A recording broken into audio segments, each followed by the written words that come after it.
देवीलाल जी की जयंती मनाई जाती है तो मेरा मानना है कि ये इस बार रोहतक में मनाई गई तो कहीं ना कहीं जो रोहतक हुड्डा साहब का माना जाता है तो कहीं ना कहीं उनके गढ़ में सेंध तो लगेगी। कांग्रेस का भविष्य ऐसा ही नजर आ रहा है कि कोई है नहीं, जब नेता ही नहीं चुन पा रहे तो वो लोगों का कहीं ना कहीं अभय सिंह को पकड़ने का काम कर रहे हैं वो लोग। लेकिन इसका असर जो होगा, जो नुकसान होगा सिर्फ कांग्रेस को है, भारतीय जनता पार्टी को इस चीज का कोई नुकसान नहीं। आप देख रहे हैं नवोदय टाइम्स पंजाब केसरी टीवी।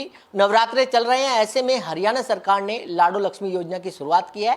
कितना फायदा इससे होगा, क्योंकि 2100 रुपये हर महिलाओं को जो है मिलते हुए दिखाई देंगे। सर, नवरात्रे चल रहे हैं, किस तरीके से सौगात मानते हैं महिलाओं के लिए? जय माता की। सबसे पहले तो नवरात्रों की हार्दिक शुभकामनाएं देता हूं सभी को और माँ भगवती से प्रार्थना करूंगा कि सबका कल्याण करे। और जो आपने लाडो योजना की बात की, आज हमारे प्रांत के माननीय मुख्यमंत्री नायब सैनी जी ने नवरात्रों के शुभ अवसर पर ये लाडो योजना का शुभारंभ कर हमारे दुर्गा स्वरूपा, माँ भगवती स्वरूपा महिलाएं जो मातृशक्ति है उनको ये नवरात्रों में एक तोहफा देने का काम किया। ये कहूँगा कि नवरात्रों में माँ भगवती स्वरूपा इन बच्चियों को, इन महिलाओं को ये समर्पित करने का काम किया नवरात्रों में। और इस योजना का फ़ायदा 2100 रुपये की राशि जो महिलाओं को मिलेगी उसका फ़ायदा कहीं ना कहीं उनको होगा। रोज़मर्रा की ज़िंदगी में बहुत सी चीज़ें ऐसी हैं जिनको वो इससे ले पाएंगे। सर, कोई क्राइटेरिया रखा गया है कितनी साल एज होनी चाहिए, और इसमें क्या कोई इनकम सर्टिफिकेट भी आप लोग मांग रहे हैं? इसमें 1,80,000 रुपये तक का वो रखा गया और मुझे उम्मीद है कि इस पे और भी विचार विमर्श चलेगा। एज का फैक्टर भी रखे हैं इसमें, एज? अब कुछ ऐसा है, लेकिन मैं जैसे आपको कह रहा हूँ कि एक बार योजना प्रारंभ हो जाएगी उसके बाद में और भी इसमें विचार विमर्श हो सकता है। तो कब तक ये योजना होने की शुरुआत है, क्योंकि हर चुनाव में ये वादा किया था और उसके बाद सरकार को बने काफ़ी दिन हो गए हैं, ऐसे में कब तक ये योजना लागू हो सकती है? देखिए, बस अभी आज शुभारंभ हो जाएगा तो ये योजना प्रारंभ भी होगी, इसे प्रारंभ भी समझिए। और मेरा मानना, देखिए कोई भी कार्य है उसको बनाने में, रूपरेखा बनाने में समय लगता है। जितने संकल्प हमारे प्रांत के माननीय मुख्यमंत्री नायब सैनी जी ने लिए, भारतीय जनता पार्टी ने लिए, उन संकल्पों को हम लोग लगातार पूरा करने का काम कर रहे हैं।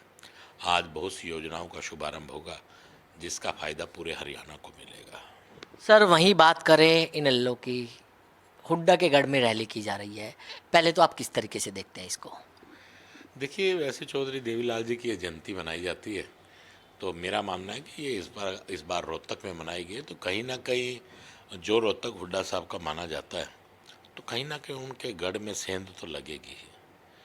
और कुछ आप देख भी रहे हैं कि अभी तक कोई विपक्ष का नेता नहीं चुना गया, तो जब तक पार्टी कोई नेता नहीं चुनती तो थोड़ा बहुत फ़र्क तो पड़ता ही है। तो इसलिए कहीं ना कहीं अभय सिंह इस गढ़ में सेंध मारने में कामयाब होंगे। अभय सिंह की आपने बात करी, लेकिन ये रैली कहीं ना कहीं, जब ओम प्रकाश चौटाला जी नहीं रहे उनके बाद ये पहली रैली इनेलो की तरफ से की जा रही है इतनी बड़ी, और इसका असर कहीं ना कहीं हरियाणा में देखने के लिए मिलेगा। क्या लोग अभय सिंह पर विश्वास कर पाएंगे? ये सवाल मैं इसलिए भी आपसे पूछ रहा हूँ क्योंकि जो आपका परिवार रहा है वो इनेलो के काफ़ी नज़दीक रहा है। अभी आप बीजेपी में हैं, वो बात अलग है, लेकिन इससे पहले आपका जो परिवार रहा है, आप भी इनेलो में रहे हैं। देखिए, मेरे पिताजी 2 बार इनेलो से विधायक रहे हैं, फिर माननीय मुख्यमंत्री, आज केंद्र में मंत्री हैं माननीय मनोहर लाल जी, बाबूजी मनोहर लाल जी ने मुझे टिकट दिया। मैं उनका धन्यवाद भी करता हूं और उनका आशीर्वाद भी मुझ पर निरंतर रहा। जैसे कि आप कह रहे हैं कि चौधरी ओम प्रकाश चौटाला जी के जाने के बाद, प्रभु के चरणों में लीन होने के बाद ये पहली रैली ऐसी है जिसको अभय सिंह जी कर रहे हैं। तो जैसे कि मैंने आपको कहा कि आज कांग्रेस का कोई कैप्टन नहीं है, कप्तान नहीं है, तो नेचुरल सी बात है कि कुछ ना कुछ फ़र्क पड़ेगा। जो थोड़ी बहुत भागा दौड़ी है वो इनेलो में अभय सिंह की तरफ जा रही है, लेकिन इसका असर भारतीय जनता पार्टी पर पड़ने वाला नहीं है।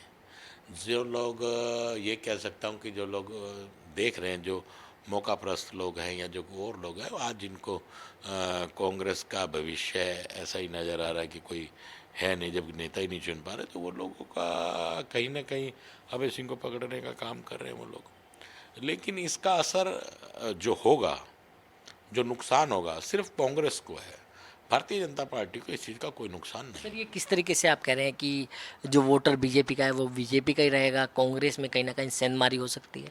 आप लगातार देख रहे हैं 3 बार कहीं ना कहीं भारतीय जनता पार्टी का वोट बढ़ा, तो लोगों का जो प्यार जो मोहब्बत है वो भारतीय जनता पार्टी के साथ, इस देश के प्रधानमंत्री जी के साथ, इस प्रांत के चाहे पूर्व मुख्यमंत्री माननीय मनोहर लाल जी रहे जो केंद्र में मंत्री हैं उनके साथ रहा। आज माननीय हमारे नायब सैनी जी की मोहब्बत हंसी पर लोग, जो उनकी मुस्कुराहट है उस पर बहुत लोग। लेकिन कांग्रेस तो सवाल खड़े कर रही है कि एसआईआर जिस तरीके से बिहार में हुआ ऐसा ही फायदा इन्होंने हरियाणा में किया और हरियाणा में फ़ायदा बीजेपी को हुआ।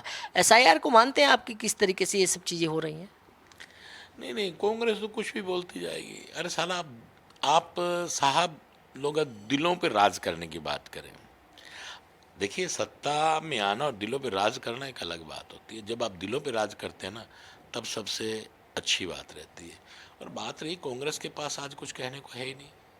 कांग्रेस के बस ये सब बातें ही तो रह गई आज भारतीय। जैसे कि मैंने आपसे कहा कि इसका नुकसान अगर कहीं होगा तो कांग्रेस को होगा, भारतीय जनता पार्टी को कोई नुकसान होने वाला नहीं है। आज भारतीय जनता पार्टी को लोग ज्वाइन करने वालों की लाइन लगी हुई है, लेकिन हमारे प्रांत के माननीय मुख्यमंत्री और हमारे अध्यक्ष माननीय बडोली साहब ने फैसला लिया कि हम लोग कोई नई ज्वाइनिंग नहीं कराएंगे। वहीं नेता विपक्ष की आपने बात करी, कितना असर इसका होता है विधानसभा के अंदर भी और विधानसभा के बाहर भी? अभी तक कांग्रेस ने अपना नेता विपक्ष जो है वो नहीं चुना है। तो वही जिक्र तो मैं आप लोगों को कर ही रहा हूँ कि इसको आप देख सकते हैं कि किस प्रकार से अभी तक विपक्ष का नेता नहीं चुना गया, तो वो पार्टी रहेगी भी क्या? कप्तान तो है ही नहीं। इसी चीज़ को आप देख सकते हैं कि किस प्रकार से 3 बार केंद्र में सरकार भारतीय जनता पार्टी ने बनाई। तीसरी बारी नायब सैनी जी अब हमारे मुख्यमंत्री हैं, तो हरियाणा में सरकार तीसरी बार बनी। एक रिकॉर्ड कायम किया है। और मैं ये कहूँगा कांग्रेस भी एक रिकॉर्ड कायम कर रही है कि 1 साल हो गया विपक्ष का नेता नहीं चुन पाई। संगठन भी अभी खड़ा किया उन्होंने, और संगठन में भी आप देख रहे हैं किस प्रकार से लोगों को ज़बरदस्ती बनाया गया। तो कांग्रेस का आज बिल्कुल मैं ये कहूँगा मलिया मेट हो चुका है, और कांग्रेस का कोई सिस्टम नहीं रहा। आज वो चाहे कितनी रैलियां कर लें या कितनी यात्राएं निकाल लें, उससे कोई फ़र्क पड़ने वाला नहीं है। बिल्कुल, ये थे डिप्टी स्पीकर कृष्ण मिड्ढा, जिन्होंने खास बातचीत की। दिल्ली से कमल कुमार कंसल, नवोदय टाइम्स, पंजाब केसरी टीवी। हमसे जुड़े रहने के लिए हमारे YouTube चैनल को सब्सक्राइब करें और नई वीडियो की नोटिफिकेशन के लिए बेल आइकॉन को दबाएं। अगर आप ये वीडियो Facebook पर देख रहे हैं तो लाइक जरूर करें और ज्यादा से ज्यादा शेयर करें। धन्यवाद।